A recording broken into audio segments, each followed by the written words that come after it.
Bonjour à tous et bienvenue dans le 11e épisode des Bobines Partagées, le podcast où l'on se balade dans l'histoire du cinéma. Je suis très heureuse de revenir pour un 11e épisode avec un film passionnant, Valse avec Bachir, qui a complètement révolutionné le cinéma d'animation. Ça pourrait être l'équivalent de Maus d'Art Spiegelman pour la bande dessinée. On y reviendra pour ceux à qui ça ne dit rien. Et si le cinéma d'animation était le plus à même de représenter la guerre, y a-t-il des images impossibles au cinéma ? Voilà le genre de questions qu'ouvre ce film réalisé par l'Israélien Harry Folman et aussi par tout un pan du cinéma d'animation qu'on va explorer ensemble. Les Bobines Partagées, épisode 11, c'est parti.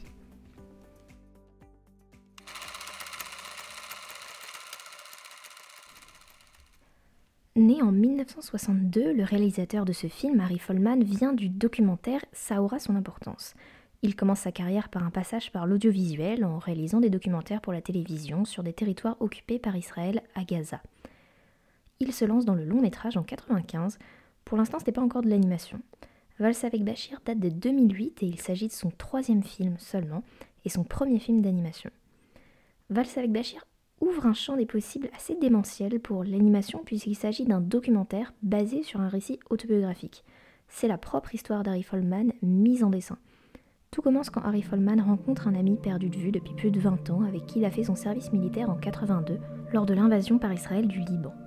Harry Folman réalise avec stupeur qu'il n'a plus de souvenir de cette période hormis une scène très précise où lui et des soldats sont dans l'eau et regardent des fusées tomber sur Beyrouth. Harry Folman cherche à lutter contre sa propre amnésie et part à la recherche de ses compagnons de l'époque pour retrouver les images de cette guerre. Le film alterne donc flashback, entretien parfois avec les vraies personnes en question, qui témoignent donc sous leur vrai nom, mais aussi des visions plus oniriques de ce passé traumatique. Tout ça, bien sûr, en cinéma d'animation, donc mise en image. C'est toujours délicat d'affirmer qu'un film est le premier à faire ceci ou cela, mais on considère que Valse avec Bachir est le premier long métrage documentaire d'animation. Factuellement, le film suit la structure d'un documentaire avec des entretiens, des reconstitutions, un réalisateur qui parle à la première personne, mais on sent bien que réaliser ce film en prise de vue réelle, en image traditionnelle on va dire, n'aurait pas fonctionné car Harry Folman interroge la mémoire amnésique, soit l'absence d'image. Est-ce une façon de désavouer le cinéma traditionnel ? Est-ce que l'animation a plus de pouvoir, plus de possible que le cinéma en prise de vue réelle ? Harry Folman a souvent expliqué en entretien qu'il portait ce projet de film depuis très longtemps, mais ne pouvait pas le réaliser en images réelles, entre guillemets, parce qu'il avait besoin de la part d'imaginaire charriée par le cinéma d'animation. Reconstituer en images réelles son passé l'aurait confronté tout de suite à la question de la véracité de ses souvenirs. Or là, sa mémoire est manquante, faillible, c'est donc logique que le dessin, irréaliste entre guillemets, par nature, prenne le relais. La mémoire post-traumatique empêche les images, et Harry Folman, grâce au dessin de David Polanski, s'empare de ses souvenirs altérés, en accepte le côté mystérieux et cherche petit à petit à combler les trous dans son passé. Et le dessin offre précisément cette liberté-là, cette liberté absolue pourrait-on dire. D'une autre part, il s'agit d'un film autobiographique. Harry Folman est le personnage principal de Valse avec Bachir. C'est grâce au récit des autres, comme une sorte de psychanalyse inversée, qu'il réussit à mettre en image sa propre mémoire. Et ce n'est pas inintéressant de voir le film en VO puisqu'on a parfois les vraies voix des personnes qu'il a côtoyées. Cette quête d'images commence par un constat terrifiant. Harry Folman ne sait pas s'il a participé à un des massacres les plus terribles de la guerre du Liban, celui du camp palestinien de Sabra et Shatila à la mi-septembre 1982. Il n'a plus d'images de cette période, hormis cette vision onirique dans l'eau que j'évoquais tout à l'heure. Aussi, il ne connaît pas sa responsabilité, et peut-être que cette vision fantasmée qui lui reste est une manière pour sa mémoire d'éviter le traumatisme, et quelque part de le trahir. Ainsi, le film d'animation devient une lutte contre lui-même, une quête de l'image d'origine. L'animation rend justice à tous ces paradoxes de la mémoire. Sans en dire trop, le film change de régime à la fin, il se clôt sur des images d'archives du massacre de Sabra et Shatila. Le réel prend le dessus une fois la quête d'Harry Folman achevée. Pour rappel, lors de ce massacre, entre 700 et 3500 Palestiniens ont été tués par des milices chrétiennes libanaises et le massacre aurait été facilité par l'armée israélienne. Voilà, ce film de 2008 nous rappelle donc malheureusement l'actualité dans la bande de Gaza et rien que pour ça, il n'est pas du tout inintéressant de le regarder aussi aujourd'hui. En fait, l'animation, du fait qu'elle transforme le réel par un moyen artistique, devient plus réaliste qu'un film documentaire classique en prise de vue réelle. La diversité des syndromes post-traumatiques est une réalité psychique qui n'aurait pas eu d'équivalent en images réelles, et donc qui devient pleinement compréhensible par l'animation. Comme je le disais en introduction, c'est un film qui ressemble beaucoup dans sa démarche à la bande dessinée Maus d'Art Spiegelman.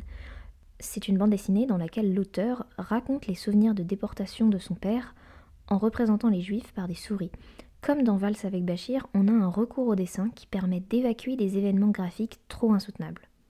Dit comme ça, tout ça pourrait paraître très théorique, mais le film est vraiment immersif et prenant.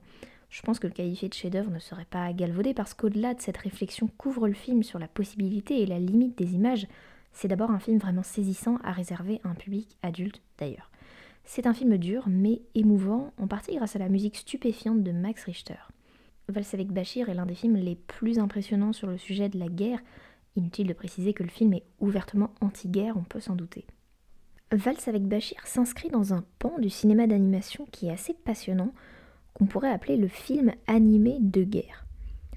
Le cinéma d'animation, contrairement à l'image qu'on en a parfois comme une sorte de sous-cinéma un peu enfantin, purement divertissant, est totalement ouvert à la représentation de l'histoire avec un grand H ou, pour parler comme Georges Perec, avec sa grande H dans notre cas. L'un des premiers longs métrages à traiter directement de la guerre, c'est le sublime film d'Isao Takahata, Le tombeau des Lucioles. Si vous vous décidez à le voir, sortez les mouchoirs parce que c'est l'histoire de deux enfants qui souffrent de la faim lors de la destruction du Japon en 1945. Et en parlant du Japon, l'un de ses plus grands réalisateurs a parsemé son œuvre d'allusions à la guerre, Hayao Miyazaki bien sûr.